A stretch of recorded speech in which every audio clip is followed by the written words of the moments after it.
Good afternoon everyone. Day 2 of book keeping and accountancy. Today हम एक concept और 3 terminology पढ़ेंगे। Now what is a terminology? Terminology are nothing but some special words which are use in that profession. Example, अगर मैं हूँ मोना जैन, मैं किसी doctor के पास जाऊँगी तो वो मुझे अपना पेशेंट कहेगा। वैसे ही सेम मैं एज अ मोना जैन किसी शॉप में जाऊँगी तो वो मुझे अपने कस्टमर में समझेंगे। और वैसे ही अगर मैं किसी सीए के पास जाऊँगी तो वो मुझे क्या कहेगा? क्लाइंट। तो एक ही इंसान लेकिन स्पेशल स्पेशल प्रोफेशंस में अलग अलग वर्ड्स यूज़ किए जाते हैं। That is nothing but terminology. Now first word is capital, most important thing, capital. Now what is capital? Amount invested bye owner. अगर कोई ओनर खुद का पैसा, खुद के जेब से पैसा जो भी इन्वेस्ट कर रहा है बिजनेस में, दैट इज़ कैपिटल। और कोई ओनर अपने पर्सनल पैसे जो भी है वो इन्वेस्ट कर रहा है बिजनेस में, then this amount is known as capital. Okay. Second is drawings. Now what is drawings?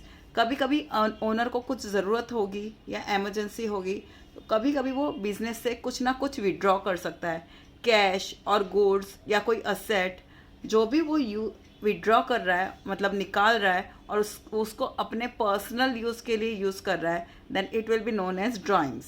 Example, अगर बिजनेस का कुछ कैश मैंने विड्रॉ किया और उससे मैंने पर्सनली अपने बच्चे की स्कूल की फ़ीस भरी है तो उसका बिजनेस से कोई लेना देना नहीं है कि वो बच्चा मेरा है। तो वो कैश जो मैंने विड्रॉ करके पर्सनल खर्चा किया है, then it will be known as drawings. वैसे ही अगर मेरा साड़ी का शॉप है और वहाँ से मैंने 4 to 5 साड़ीज़ उठाई है, विड्रॉ की है और मैंने अपनी वाइफ को गिफ्ट दी है तो वो मेरा पर्सनल यूज़ है बिकॉज वो वाइफ मेरी है।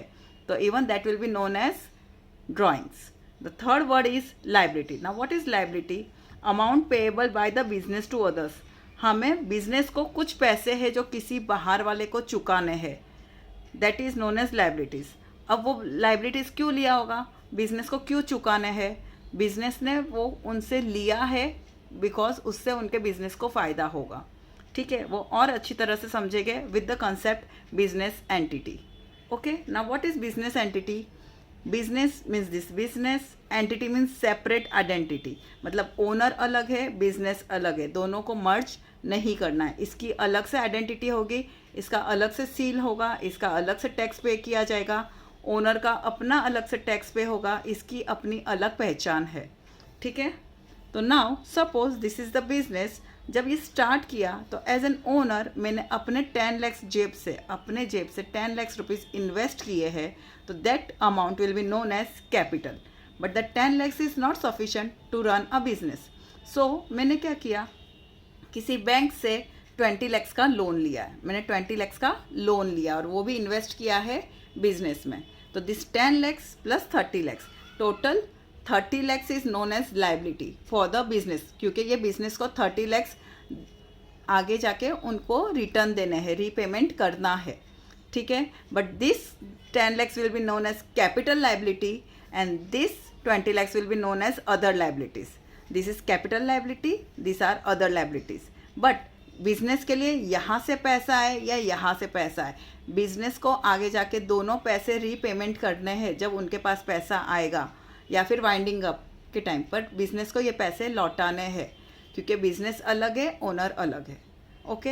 आई होप थोड़ा सा क्लियर हुआ होगा। If you have any doubt you can ask me. Thank you, bye bye.